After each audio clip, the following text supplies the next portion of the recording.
I want to share with you a very important video that reflects the thoughts of many Israelis about the massacre that happened to us on Simchat Torah, October 7th, 2023, yet is getting no airtime in the establishment media in Israel. You are about to hear from an Israeli professor named Limor Samimian-Darash, who is an associate professor at the Federmann School of Public Policy and Government at the Hebrew University of Jerusalem. Listen carefully. הכישלון הצבאי הביטחוני חייב להיחקר. הוא לא יכול להיחקר על ידי הצבא, והדבר הזה לצערי, כבר 7 חודשים הציבור לא מקבל לגביו שום מידע ושום אמירה מה קרה שם. שורה של מחדלים, שהמחדלים האלה נחשפו רק על ידי עיתונאים ורק על ידי אנשים ביקורתיים בציבור, ולא נחשפו כפרומיל על ידי הצבא בעצמו. למרות שהם היום כבר גלויים, לא קיבלנו שום תגובה עליהם מהצבא.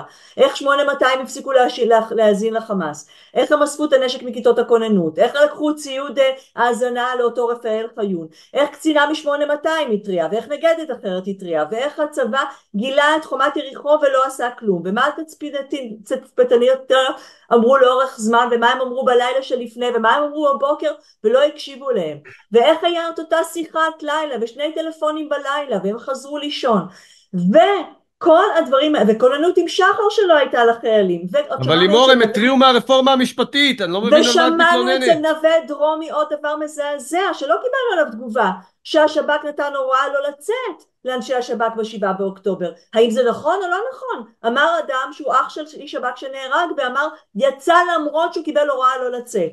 על כל הדברים האלה, זה דברים שנחשפו, לא קיבלנו שום תשובה, הם לא קשורים לקונספציה המדינית ששם העם והממשלה יכריעו, הם קשורים רק לצבא ורק לשב"כ ורק למערכת הביטחון ומערכת המודיעין. זה נקודה אחת. איך אני רוצה להבין למה ב6:30 לא היה צבא, למה ב7:30 לא היה בצבא, למה ב8:30 לא היה צבא, למה ב9:30, 10:30, 11:30, 12:30, 1:30, 2:30 וגם אז הגיעו כוחות ספורים. איפה היה חיל האוויר? זה שאלות שצריך לשים את המילה קונספציה בצד, כי היא עושה הנחות לדרג הצבאי, היא עושה הנחות לאנשים שכשלו ביום עצמו, שכשלו בלילה שלפני כן, ולצערי הרב שותפים לאירוע הזה בצורה שעד היום לא קיבלנו שום תשובה, ועדיין מסתירים את האמת מהציבור רק לגבי הנתונים הספציפיים הללו.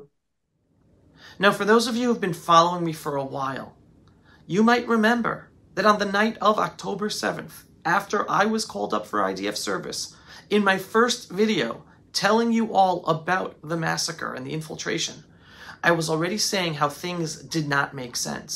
And I hinted that it was impossible that the infiltration and massacre happened without help from people on the inside. There were too many screw-ups by the security and intelligence services, too many coincidences for it all to have happened at once to allow for the massive failure of the whole security and intelligence services.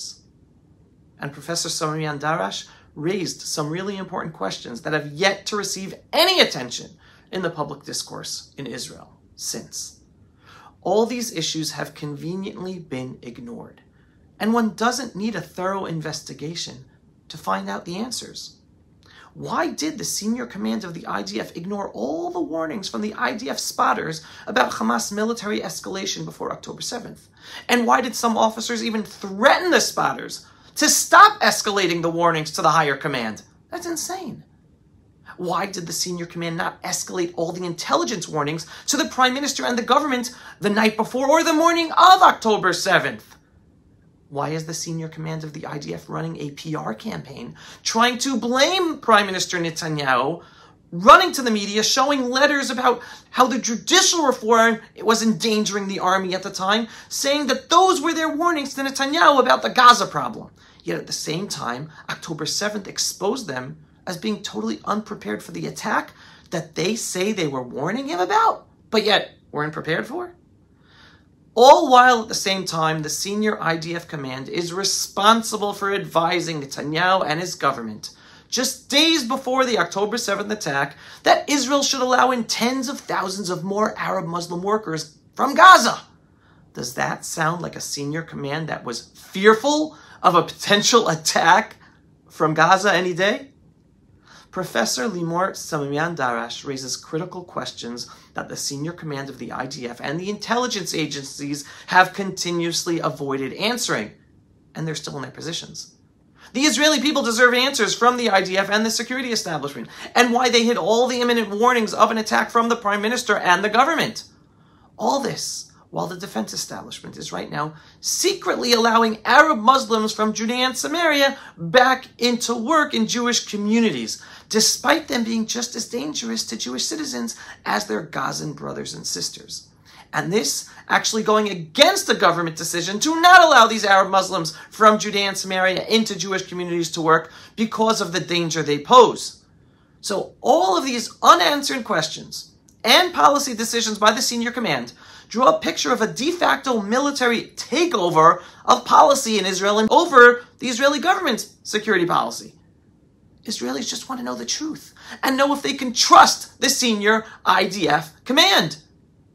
Knowing how much influence Washington, D.C. has on our senior IDF and intelligence officers, it is unfortunately not a surprise, if true, that the IDF senior command are basically running their own policy, disregarding the directives from the Israeli government, and instead being more sympathetic to American directives. Just recently, I made a video discussing how Netanyahu is up against the IDF military elite aligned with a hostile Biden administration. All these unanswered questions about the total failure of the IDF senior command on October 7th are very similar to the questions about how Israel was taken by surprise in the 1973 Yom Kippur War. While there are many differences, there are definitely plenty of similarities.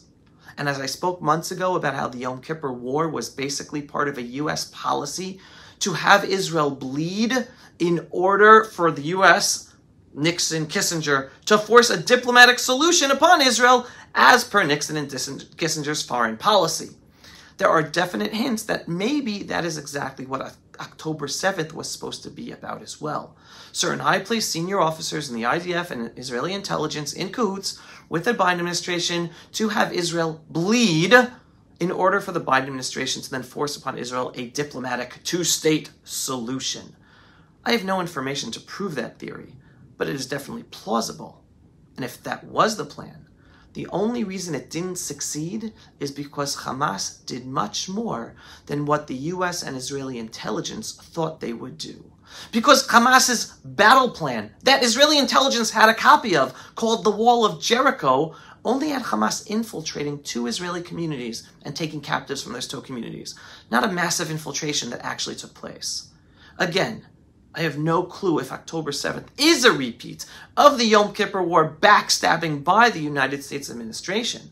But each day that the IDF senior command does not give answers to all the critical questions that many Israelis are asking, as voiced by the professor earlier in this video, it just gives more fuel to the theory that they have something to hide, especially since they are promoting people who agree with their positions to replace them. As I keep on saying, we will overcome our external enemies, our frenemies like the Biden administration, and our internal challenges. Hashem is looking after us, God above.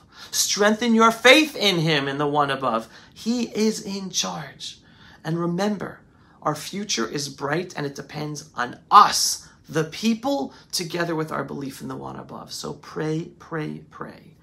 And to continue receiving these politically incorrect yet inspiring videos from me, make sure you're subscribed at pulseofisrael.com.